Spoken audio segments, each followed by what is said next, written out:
While the world spins toward a future changing faster than we can imagine, a single event has sent shockwaves through the global security community. A superpower like the United States recently decided to abandon an $18 billion dream, shuttering its electromagnetic railgun program after a decade of development and $500 million in sunk costs. But at that very same moment, across the Pacific, Japan made history by doing what no one thought they would dare. They moved the technology out of the lab and onto a warship, successfully firing an electromagnetic projectile at sea for the first time in human history. Today, we are going to dive deep into the secrets behind this multi-billion-dollar failure and the massive leap in defense technology that is about to change the face of warfare forever. We begin at a critical turning point. Imagine a weapon that requires absolutely no gunpowder, using only electromagnetic energy to sling a steel projectile at 6.5 times the speed of sound. At 2,500 meters per second, the kinetic impact is so massive, it's like an entire freight train hitting a target in the blink of an eye. This is what the U.S. Navy spent 15 years trying to perfect before finally tapping out in 2021. The big question is, what were the hurdles that even a nation with America's massive budget couldn't clear? The problems were essentially twofold: heat and wear. When a projectile is forced through metal rails by an intense electrical current, it generates such extreme heat that the conductive rails literally begin to melt. In the past, these guns could only fire a few shots before the barrel was warped and useless. But Japan saw a gap that others missed. They developed what they call isocapacitor farms, modular energy storage units that can be swapped and recharged at sea. Most importantly, they proved that their barrels could survive more than 120 consecutive rounds while remaining operational. This isn't just a technical win, it's a shift in the balance of power in the Pacific, because a railgun is the only real answer to the zigzagging hypersonic missiles that traditional interceptors simply cannot catch. However, while the railgun is grabbing the headlines, another type of weapon, one that looks like it stepped straight out of a science fiction movie, is turning actual battlefields into a war that is becoming terrifyingly cheap. For years, we've been conditioned to think of war as a game of million-dollar missiles used to stop $100,000 drones.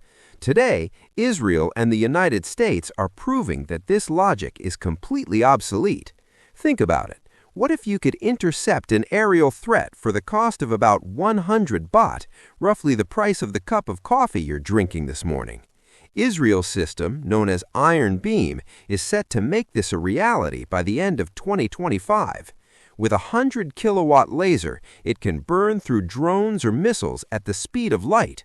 This is the beginning of the end of the million-dollar missile era, because this is a war fought with energy that never runs out, as long as you have electricity. On the American side, the Army is already carving out its 2026 budget to produce high-energy laser systems ready for the front lines.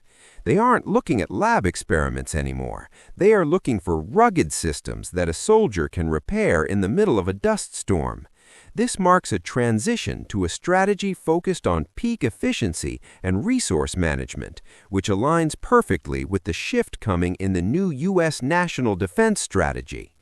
If we analyze the new strategy under the Trump administration, we see the words "America First" written in bold. At its heart is a project called the Golden Dome for America. It is a plan to build an air defense shield over the entire country, focusing not on untouchable high-end tech, but on systems that are cost-effective and ready to manufacture at scale. The new government is sending a clear signal to allies worldwide. Every nation must shoulder more of its own defense burden, with a target goal of 5% of GDP. It is a shift from being the world's policeman to being a powerhouse of technology and industrial defense support. But this technological arms race isn't a one-way street. In the heat of the Ukrainian battlefield, evidence has emerged that Russia has deployed a Chinese-made laser system called Silent Hunter to hunt drones in total silence. This 30-kilowatt system can disable targets from over 1.5 kilometers away. This is a warning to the West that directed energy technology is no longer an exclusive club. With China also developing its own next-gen Railgun, the competition is no longer just about who is smarter, but who can produce these systems in volume and get them into the field first. At this point, you might be wondering, if the technology is so advanced, why don't we see these weapons everywhere yet? The answer lies in the laws of physics. Laser weapons are fast, but they are vulnerable to the weather. Fog, dust, smoke, and sandstorms scatter the beam, causing it to lose energy before it hits the target. Meanwhile, railguns still struggle with long-term cooling and material durability. This is why scientists globally are working overtime to solve problems in materials science and thermal management on moving ships and vehicles. The most fascinating insight from all this data is a new perspective we want to share with you. We should stop looking at railguns and lasers as just the next generation of killing machines. Instead, we should see them as an economic recovery system for the military. In a world where the cost of living is rising, war is experiencing its own version of inflation.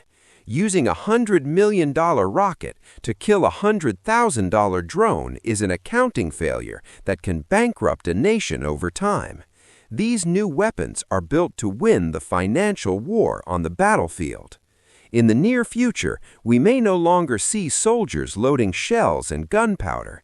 Instead, we will see the management of electrical power from small modular nuclear reactors on warships converted instantly into electromagnetic slugs or beams of light.